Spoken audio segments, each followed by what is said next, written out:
Оқуға шақыру Ахмет Байтұрсынұлы.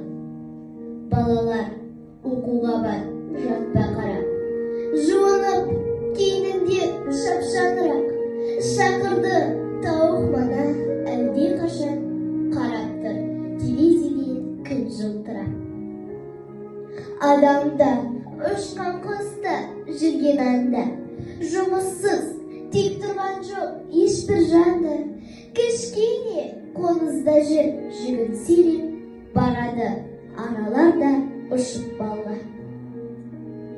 Күн ашық, тоғайлар шат, ыңжын орман. Оянып, жан мақұлық түнде қонған.